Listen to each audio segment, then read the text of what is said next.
देहरादून में आज धामी कैबिनेट की बैठक शाम 4:30 बजे सचिवालय में मीटिंग। निःशुल्क डायलिसिस सहित कई अहम प्रस्तावों पर लग सकती है मुहर।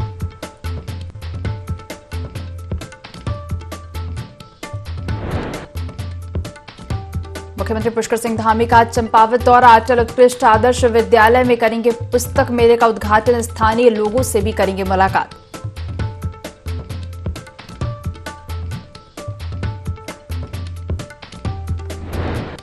एआईसीसी के निर्देश पर आज कांग्रेस कार्यकर्ता करेंगे राजभवन का घेराव। 143 सांसदों के निलंबन को लेकर करेंगे विरोध प्रदर्शन। संगठन के वरिष्ठ नेता रहेंगे मौजूद।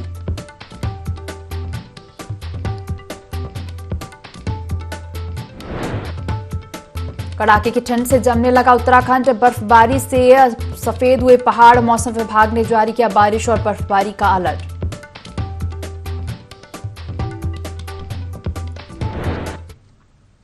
देवभूमि लाइव देख रहे हैं पर मैं हूं आपके साथ दिव्या। बुलेटिन की शुरुआत करेंगे देहरादून से आ रही खबर के साथ, जहां धामी कैबिनेट की आज बैठक है। मुख्यमंत्री पुष्कर सिंह धामी की अध्यक्षता में बैठक होगी।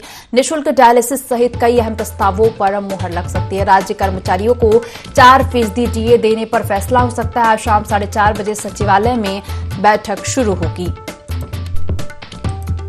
धामी कैबिनेट की आज बैठक है। मुख्यमंत्री पुष्कर सिंह धामी की अध्यक्षता में बैठक होगी। निःशुल्क डायलिसिस सहित कई अहम प्रस्तावों पर मुहर लग सकती है। राज्य कर्मचारियों की 4% डीए देने पर भी फैसला हो सकता है। शाम 4:30 बजे सचिवालय में बैठक शुरू होगी। ज्यादा जानकारी लेंगे संवाददाता विनय सूद हमारे साथ लाइव जुड़ गए हैं। लाइव मुख्यमंत्री पुष्कर सिंह धामी की अध्यक्षता में बैठक होगी और क्या इस बैठक में क्या चर्चा के विषय होंगे और कई अहम प्रस्ताव है जिन पर मुहर भी लग सकती है विनय? जी बिल्कुल, देखिए आज धामी कैबिनेट की जो महत्वपूर्ण बैठक है आज सचिवालय में शाम 4:30 बजे जो है की जाएगी, जिसमें कैबिनेट के जितने भी मंत्री हैं सभी जो है इस दौरान मौजूद रहेंगे। और ऐसे में देखा जा सकता है कि लगभग 1.5 दर्जन से ज्यादा जो है इस दौरान यहाँ पर प्रस्ताव आने की संभावनाएं हैं, जिन पर जो है उत्तराखंड सरकार आज मोहर लगा सकती है। तो ऐसे में देखा जा सकता है कि काफी महत्वपूर्ण जो ये बैठक है इसको माना जा रहा है।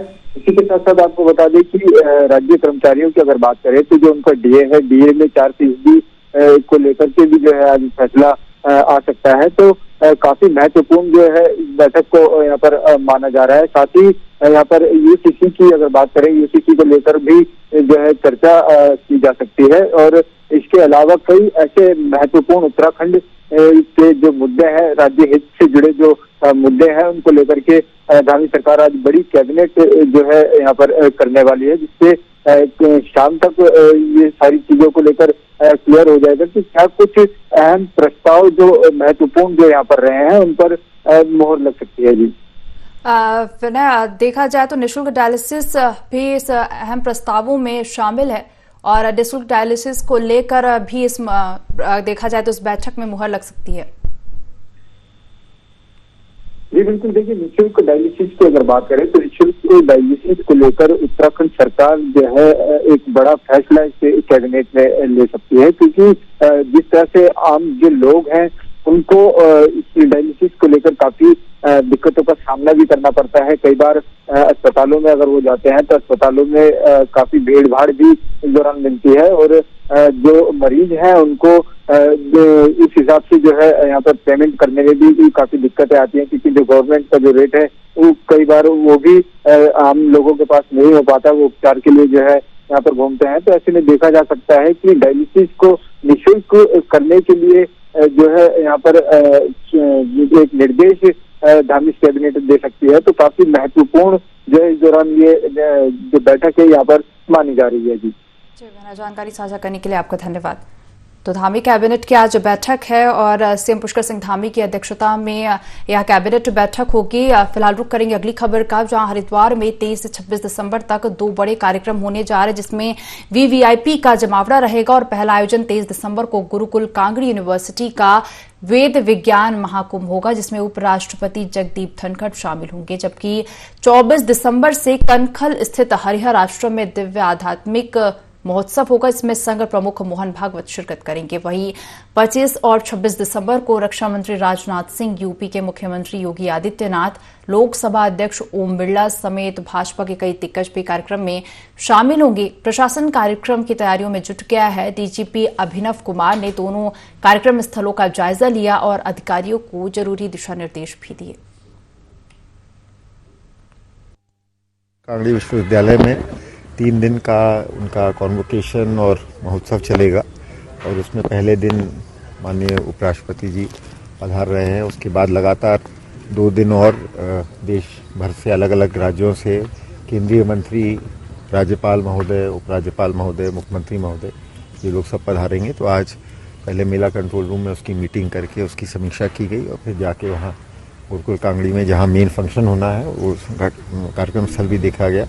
और इसी प्रकार हरिहर आश्रम में भी 24, 25, 26 में 3 दिन जो है यहाँ भी एक बड़ा आयोजन हो रहा है जिसमें देश भर से कई VVIPs आएंगे। हाई कैटेगरी सिक्योरिटीज़ के प्रोटेक्टीज भी हैं उसमें, माननीय भागवत जी भी आ रहे हैं। तो आज यहाँ आके भी मैंने यहाँ सुरक्षा की व्यवस्थाओं का जो इनके अरेंजमेंट्स हैं उनका निरीक्षण किया और यहाँ चर्चा की। डोईवाला के माजरी ग्रांट ग्राम पंचायत में हिल न्यूट्री मशरूम प्राइवेट लिमिटेड ने एक पहल की है जिसमें रेशम माजरी क्षेत्र में स्वयं सहायता समूह से जुड़ी तमाम महिलाओं को आत्मनिर्भर बनाने और स्वरोजगार से जोड़ने के लिए मशरूम की खेती करने के लिए प्रशिक्षण दिया जा रहा है। जिसे लेकर स्वयं सहायता समूह से जुड़ी महिलाओं ने बात करते हुए बताया कि जो महिलाएं अब तक घर में काम करती थी वे अब स्वयं सहायता समूह के माध्यम से आत्मनिर्भर हो रही हैं, जिससे अपने परिवार की आजीविका चला रही हैं।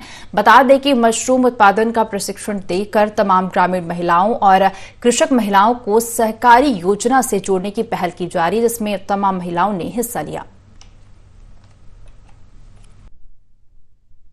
राज्य समेकित सहकारी विकास परियोजना सहकारिता विभाग द्वारा Hill Nutri Mushroom private limited company का शुभारंभ किया गया है, जिसमें महिलाओं को स्वरोजगार से जोड़ने के लिए देहरादून में प्रथम वर्ष 2023-24 के लिए 500 महिलाओं को इस परियोजना से जोड़ा जाएगा और दीनदयाल कृषक जो ऋण है, ब्याज मुक्त ऋण है, उससे इन महिलाओं को जोड़ करके 1,60,000 रुपये का ऋण इन महिलाओं को दिया जाएगा और अनुदान के रूप में 30% 48,000 रुपये इन महिलाओं को अनुदान के रूप में दिया जाएगा। उत्पादक संगठन प्राइवेट लिमिटेड है, जिसके माध्यम से हम डोईवाला में मशरूम की खेती के लिए महिलाओं को, जो कृषक हैं, जो किसान महिलाएं हैं, पुरुष हैं, उनको हम मशरूम की खेती के लिए सहयोग कर रहे हैं कि वो उनको तकनीकी ज्ञान, उनकी मार्केटिंग, वो कैसे उनका उत्पादन करेंगी, कहाँ कैसे उनको लोन मिलेगा, लोन के माध्यम से है तो कैसे उनको लोन मिलेगा, कैसे समिति में सदस्य बनना है, उनका पूरा प्रशिक्षण दिया जा रहा है और उनकी जो आत्मविश्वास थोड़ा सा कम है, उस डगमगा रहा है, उसको पूरा करने की हम कोशिश कर रहे हैं ताकि वो आत्मनिर्भर बनकर एक उद्यमी बन सके। आज जो हम ये महिलाओं द्वारा ये ट्रेनिंग दी जा रही है कि कैसे ये महिलाएं अपने रोजगार को आगे बढ़ा सकती हैं और कहां से जुड़ सकती हैं। सरकारी योजनाओं से हम लोग इन महिलाओं को जोड़ रहे हैं। जो एक योजना है कोऑपरेटिव सोसाइटी की, जो 1,60,000 रुपये हम लोग इनको लोन दिला के बिना ब्याज का वो दिला के इनको एक रोजगार इनका खड़ा कर रहे हैं, जिसमें छोटी छोटी किस्तों में अपना वापस भी करेंगी और फिर अपना रोजगार से अपना घर भी चला सकते। मशरूम का काम शुरू हो रहा है। अभी हमारी यहाँ पे शेरगढ़, चांडी और फतेहपुर, जीवनवाला में हमारी 10 हटें लग चुकी हैं। खबर देहरादून से है। 2024-25 के आम बजट को लेकर राज्य सरकार ने तैयारियां तेज कर दी हैं। प्रदेश सरकार ने आम लोगों से बजट बनाने के लिए सुझाव मांगा है। आम लोग 10 जनवरी 2024 तक सरकार को अपना सुझाव भेज सकते हैं। ईमेल, वेबसाइट और व्हाट्सएप के जरिए सरकार को सुझाव दे सकते हैं। आम लोगों के सुझाव के आधार पर प्रदेश सरकार 2024-25 के बजट को बनाना चाहती है ताकि स्थानीय लोगों को रोजगार और स्वरोजगार मिल सके। हमारे प्रदेश के माननीय वित्त मंत्री जी ने हर वर्ष जब भी बजट का विषय आता है तो जनता से उनके संदर्भ में सुझाव लेने के क्रम में चलते हैं और अच्छा भी है, क्योंकि सरकारी तंत्र द्वारा ही निर्धारित योजनाएं बने उसके कई बार जन सहभागिता कम दिखाई देती है। लेकिन ये बड़ा विषय है कि उत्तराखंड में हो चाहे केंद्र में भी अब भारतीय जनता पार्टी जनता के सुझाव को अपने बजट में समाहित करती है और उन सुझाव के आधार पर आगे उत्तराखंड का बजट बनेगा।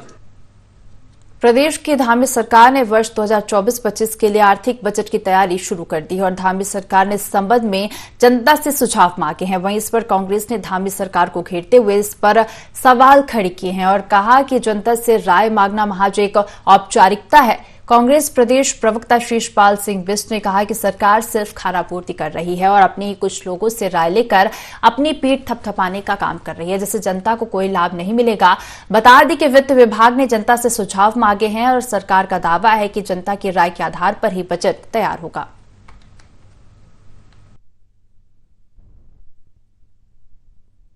बजट पर जो है जनता की जो राय मांगी जा रही है, सरकार केवल जो है इस पर बहानेबाजी कर रही है, खानापूर्ति कर रही है। भाई कोई ओपन फोरम होना चाहिए जनता के लिए कि जनता जहां पर जो है अपनी राय रख सके, क्योंकि ये केवल जो है अपने जो आनुषंगिक संगठन है, संघ की विचारधारा से संबंधित उनकी राय को सबमिट कर लेते हैं। एक जो है पर्टिकुलर फॉर्मेट पर राय मांगी जाती है और सरकार अपनी पीठ थपथपाती है। आपने पब्लिक डोमेन में और बहुदलीय व्यवस्था का सम्मान नहीं किया, उसके बाद जो है आप केवल अपनी विचारधारा के लोगों की राय ले लेते हैं, औपचारिकता पूरी करवाते हैं और इसे सर्वसम्मति बताने की कोशिश करते हैं। सभी सामाजिक संगठनों इस पर राय ली जानी चाहिए, आंदोलनकारियों से राय ली जानी चाहिए, तब तो राय के कुछ मायने होंगे, तब जो है जनहितैषी बजट बन पाएगा। हरिद्वार में यातायात विभाग के द्वारा वाहन चेकिंग अभियान तेजी से चलाया जा रहा है और इसी कड़ी में ARTO वरुण सैनी के नेतृत्व में नेशनल हाईवे बहादुराबाद मोड़ पर चेकिंग अभियान चलाया गया। चेकिंग की खबर सुनते ही लोगों में, वाहन चालकों में मानो हड़कंप समझ गया। बिना हेलमेट, बिना सीट बेल्ट, बिना ड्राइविंग लाइसेंस और बिना कागजी दस्तावेज के वाहन चला रहे वाहन चालकों से जुर्माने वसूले गए।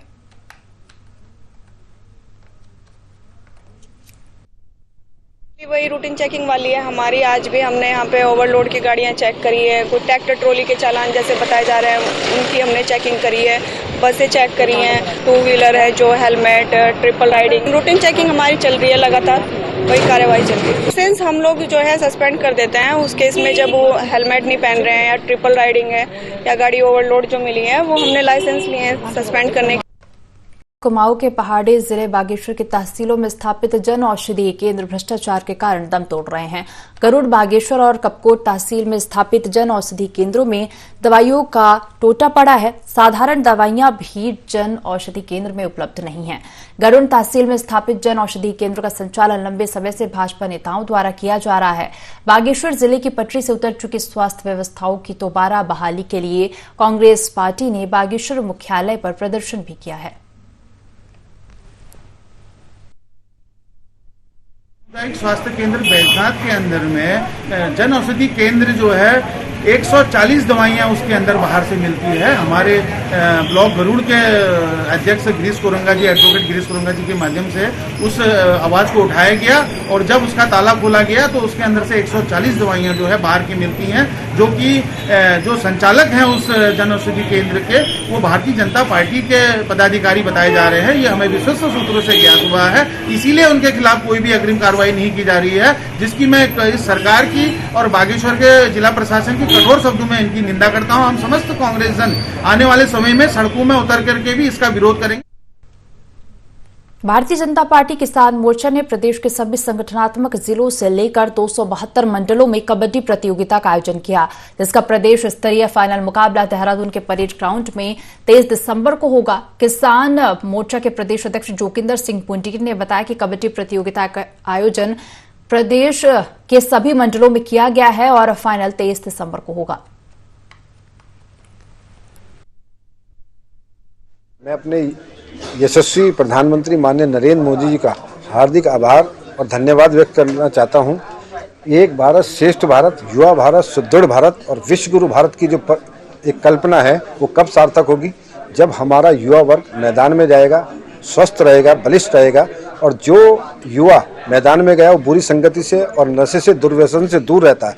इसी के तहत अपने राष्ट्रीय अध्यक्ष जगत प्रसाद नड्डा जी और किसान मोर्चा के राष्ट्रीय अध्यक्ष माननीय राजकुमार चाहड़ जी के दिशा निर्देश में पूरे भारतवर्ष के प्रत्येक राज्य के प्रत्येक जिले के प्रत्येक मंडल में नमो कबड्डी प्रतियोगिता का आयोजन किया गया। कबड्डी में हम विश्व चैंपियन हैं और इसको साधारण से साधारण परिवार का व्यक्ति, चाहे हमारा शहर हो चाहे ग्रामीण क्षेत्र हो, वहां पर बिना किसी खर्चे के खेल सकता है। उत्तरकाशी जनपद के आजाद मैदान से नगरपालिका प्रशासन ने अतिक्रमण हटा दिया है, जहां फुटबॉल प्रतियोगिता का भी आयोजन किया गया। अब इस मैदान पर जनपद के खेल प्रतिभाओं को आगे बढ़ाने का मौका मिलना शुरू हो गया है। उत्तरकाशी में आयोजित 7 साइड फुटबॉल मेमोरियल प्रतियोगिता का मुख्य अतिथि के रूप में एसपी उत्तरकाशी ने शुभारंभ किया। उन्होंने युवाओं को नशे से दूर रखकर खेल में प्रतिभाग करने की अपील की। फुटबॉल मेमोरियल प्रतियोगिता के आयोजन के लिए सभी खेल प्रेमियों और आयोजन समिति को बधाई और शुभकामनाएं भी दी गई।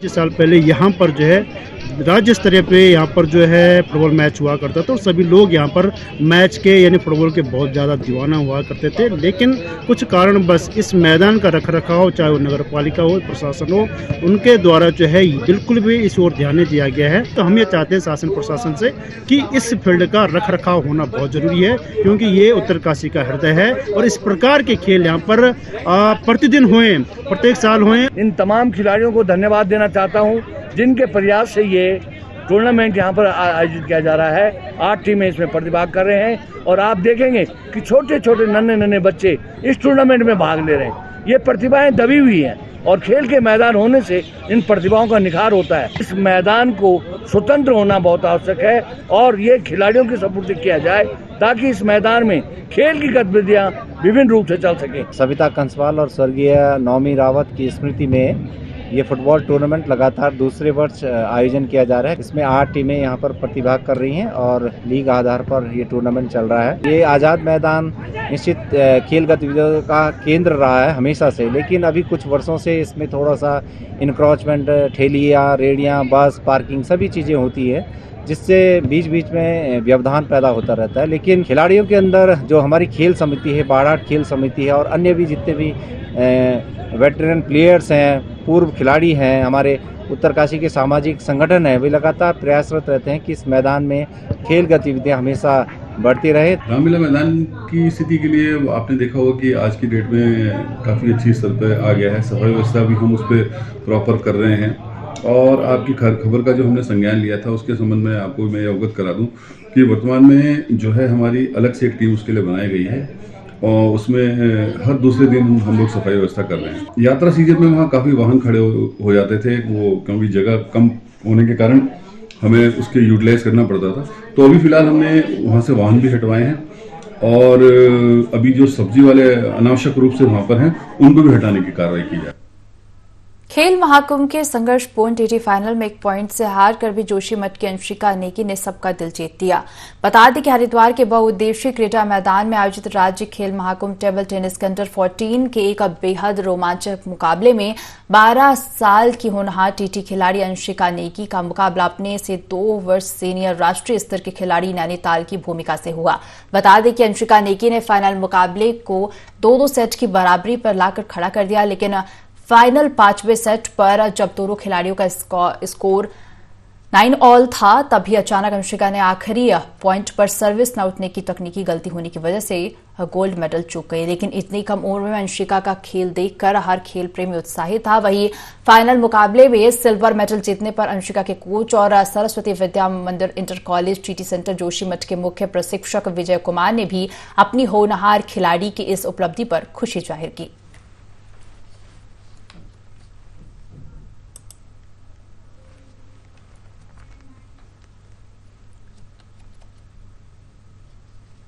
उत्तराखंड के मौसम में बदलाव का दौर जारी है। पश्चिमी विक्षोभ की वजह से कल ऊंचाई वाले क्षेत्रों में बूंदाबांदी और बर्फबारी हो सकती है। मौसम विभाग के मुताबिक गढ़वाल के उत्तरकाशी, चमोली, रुद्रप्रयाग और कुमाऊं के पिथौरागढ़ और बागेश्वर के ऊंचाई वाले क्षेत्रों में बारिश और बर्फबारी की एक्टिविटी देखने को मिल सकती है। प्रदेश के अधिकतर जिलों में बादल छाए रहेंगे। 23 को दिख रहा है कि थोड़ा जो है एक पश्चिमी विक्षोभ है, हालांकि बहुत ज़्यादा तो एक्टिविटी उसकी नहीं दिख रही है, पर आप कह सकते हैं कि ठीक है, गढ़वाल में छुटपुट कहीं पे या जो अंदर के हमारा डिस्ट्रिक्ट है कुमाऊं रीजन के भी, जिसमें कि पिथौरागढ़ और बागेश्वर है, तो उनमें छुटपुट एक्टिविटी हायर रीचेज में विशेषकर लाइट एक्टिविटी हो सकती है, रेन और स्नोफॉल की। तो स्नोफॉल तो 3000 मीटर या उससे अधिक ऊंचाई के जो क्षेत्र है तो उसमें ही संभावना है। तो आप ये कह सकते हो जो अंदर के डिस्ट्रिक्ट हमारे उत्तरकाशी, चमोली, पिथौरागढ़, रुद्रप्रयाग या बागेश्वर, इनमें थोड़ी हल्की बारिश और बर्फबारी की संभावना कहीं कहीं पर होगी, ऐसा नहीं कि बहुत ज्यादा कुछ है। खेल महाकुंभ की राज्य स्तरीय प्रतियोगिता हरिद्वार की 40वीं वाहिनी में आयोजित की गई प्रतियोगिता का शुभारंभ विधायक मदन कौशिक ने किया। कार्यक्रम को संबोधित करते हुए विधायक मदन कौशिक ने कहा कि उत्तराखंड राज्य बनने के बाद तेजी से खेलों के विकास पर पूरा ध्यान दिया गया और सभी प्रकार के खेलों के विकास के लिए आधारभूत ढांचा भी तैयार किया गया। साथ ही कहा कि राज्य में खेल और खिलाड़ियों के प्रोत्साहन के लिए नई खेल नीति लाई गई है।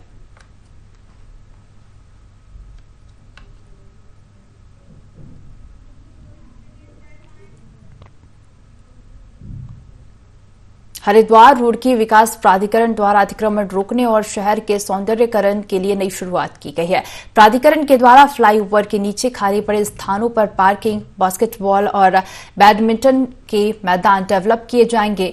हरिद्वार रुड़की विकास प्राधिकरण के उपाध्यक्ष अंशुल सिंह ने शंकराचार्य चौक पर निर्माणाधीन कार्यों का निरीक्षण किया और अधिकारियों को तय समय पर कार्य पूरा करने के निर्देश भी दिए। अंशुल सिंह ने बताया कि हरिद्वार में फ्लाईओवर के नीचे खाली पड़े स्थानों पर पार्किंग और खेल के मैदान डेवलप किए जा रहे हैं। पहले चरण में शंकराचार्य चौक पर फ्लाईओवर के नीचे ही बैडमिंटन, बास्केटबॉल और पार्किंग बनाई जा रही है। इसके बाद उत्तरी हरिद्वार में भी ऐसे ही पार्क और खेल के मैदान बनाए जाएंगे। उन्होंने दावा किया कि इस योजना से फ्लाईओवर के नीचे होने वाले अतिक्रमण पर रोक लगेगी और शहर के लोगों को स्वच्छ वातावरण में खेलने का मौका भी मिलेगा। ऐसे हम ब्लैंक स्पेसेस सोच रहे हैं, ऐसे डार्क स्पेसेस जहाँ अतिक्रमण हो जाता है या फिर गंदगी फैलती है, उनको हम स्पोर्ट्स जोन्स में कन्वर्ट कर रहे हैं। तो यहाँ हम लोग कोशिश कर रहे हैं कि एक बास्केटबॉल कोर्ट, फुटबॉल की खेलने की व्यवस्था, बैडमिंटन, स्केटिंग रिंग, एक पार्किंग और 2 पार्क आ जाए। पार्किंग में 10 के करीब गाड़ियाँ खड़ी हो जाएंगी और 40 से 50 हमारे 2 व्हीलर्स खड़े हो जाएंगे। तो जो लोग खेलने आएंगे इंटरनली मूवमेंट होगा उनका, ताकि वो लोग को कोई ट्रैफिक से कुछ प्रॉब्लम ना हो और सेफ्टी भी रहे बच्चों की जो खेलने आ रहे हैं। तो ऐसी सुविधा हमें मिलेगी तो बच्चे रात को भी यहाँ खेल सकते हैं, टूर्नामेंट्स भी आप ऑर्गेनाइज कर सकते हैं, एक माहौल अच्छा बनेगा, बच्चों को खेलने को मिलेगा।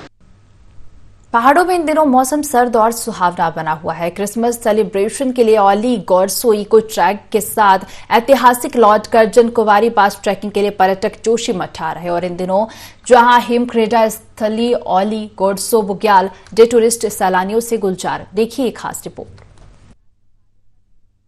पर्यटन के ऐतिहासिक लॉर्ड कर्जन ट्रैक रूट पर भी आजकल पर्यटकों का हुजूम उमड़ा हुआ है। यहाँ विंटर ट्रैकिंग के लिए प्रतिदिन सैकड़ों ट्रैकिंग दल पहुँच रहे हैं। पर्यटक कुंवारी पास ट्रैक पर स्नो ट्रैकिंग का लुत्फ उठा रहे हैं। ठंड की ठिठुरन और शीतलहर के साथ पाले पर इन साहसिक पर्यटन के शौकिया युवाओं का जोश साफ नजर आ रहा है। इसलिए बर्फ में शून्य तापमान से नीचे भी ये ट्रैकिंग के शौकीन लोग जमकर कुंवारी पास गॉडसो ताली की इन खूबसूरत वादियों में झूमते गाते ट्रैकिंग का लुत्फ उठाते नजर आ रहे हैं। बहुत अच्छा लगा कि हम लोग, मुकेश भी ऐसे पूछा हमने कि कैसा ट्रैक किया है, उन्होंने कहा 100/100, टीम दासों में नाम दिया। तो अच्छा लगा, बहुत एक्सपीरियंस है और उन्होंने हमें बोला हमारा पहला ट्रैक है सब लोगों का और अच्छा लगा, यहाँ पे प्राउड फील हो रहा है आके।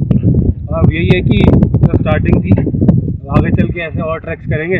क्रिसमस और न्यू ईयर मनाने के लिए साहसिक पर्यटन के शौकीनों के लिए कुंवारी पास ट्रैक एक मुफीद डेस्टिनेशन बन गया है। यहाँ तुगासी, गुलिंग, खुल्लारा, ताली कैंपिंग साइट्स पर ट्रैकरों का जमावड़ा लगा हुआ है। रंग बिरंगे टेंट से कुंवारी पास ट्रैक रूट भी गुलजार हो चला है। विंटर सीजन में इस तरह का टूरिस्ट फ्लो कहीं न कहीं स्थानीय पर्यटन कारोबार को बढ़ाने में कारगर सिद्ध हो रहा है। साथ ही ट्रैक रूट के आसपास के गांवों के युवाओं को सीजनल रोजगार भी मिल रहा है। IND24 के लिए जोशीमठ से संजय कुंवर की रिपोर्ट। इस बुलेटिन में फिलहाल इतना ही। आप बने रहिए IND24 के साथ। नमस्कार।